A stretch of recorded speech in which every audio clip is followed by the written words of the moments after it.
Now, here's the big story we should have led with. Exactly right. At the National Press Club today, there's going to be a number of retired Air Force personnel who are going to say that they have witnessed with their own two eyes UFOs, unidentified flying somethings, over America's nuclear sites when they were posted there. And they did something, and they can't explain what, to the missile systems down below. Yeah, so you're going to have 6 retired members of the military now at the National Press Club in D.C.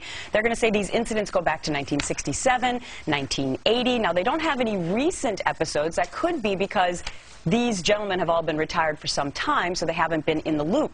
But they all say the same thing, that when they noticed these situations happening, they were all told, you cannot say anything about this. But here's my question, guys. Why would aliens only be interested in our nuclear facilities? Because they know... Energy?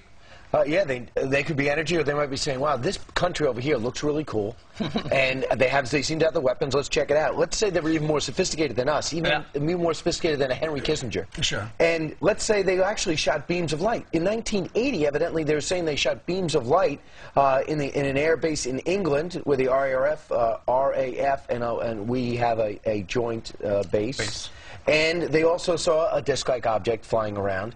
They also parlay that into a book called UFOs, Generals, Pilots, and Government Officials that cite 120 retired and current officers who have had encounters with UFOs. Sure. And if somebody ever steps off a UFO, or something, who would they... when they say, take me to your leader, who would that be? Would it be Barack Obama, the President of the United States? No. It would be somebody who has just been appointed to a post at the United Nations.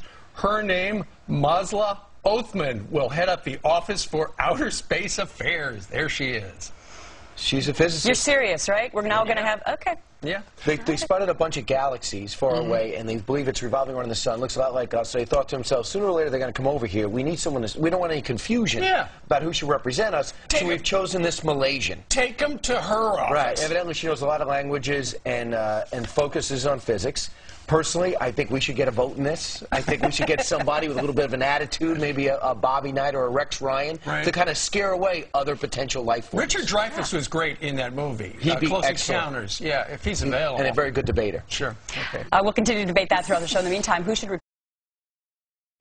Right. Coming up today at the National Press Club in Washington, D.C., there's going to be an amazing announcement by 6 retired military personnel.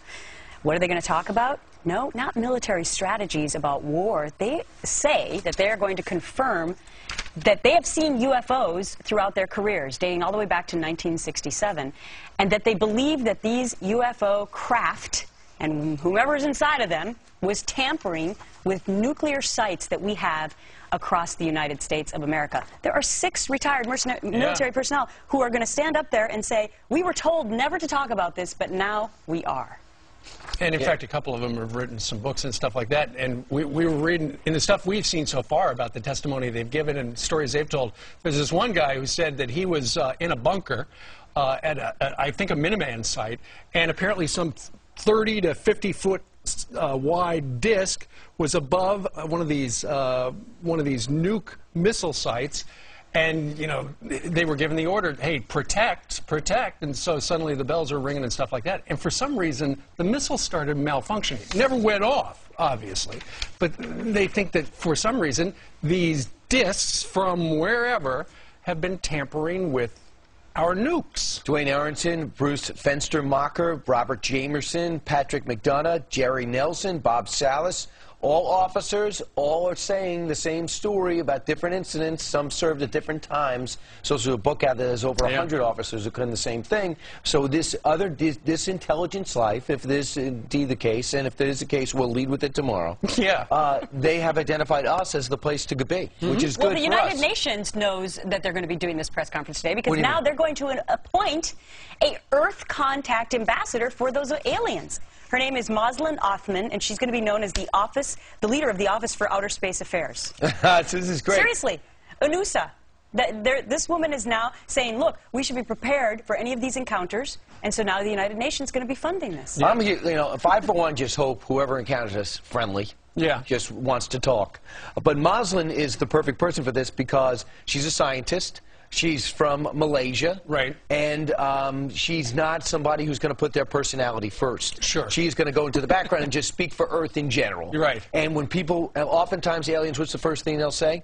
Take me to your leader. Right. At least we could go, Moslem, they're asking for you. Sure. Ring her bell, and even in the middle of the night, she's told to pick up. But what if you, the ambassador? I would like to represent Moslem to another from another planet. Not a bad I like idea. to represent the Earth. What if Somehow. a spacecraft from another entity Yes. came here looking for intelligent life? Right. What if they accidentally went to Washington, D.C.? That would be a shame. Yeah. Because they'd have to keep... They'd never be able to land because there's a lot of hot air around Yeah, there. absolutely. Coming up on our show, the African-American voting bloc helped elect President Obama, but there's concern those same voters are now abandoning him.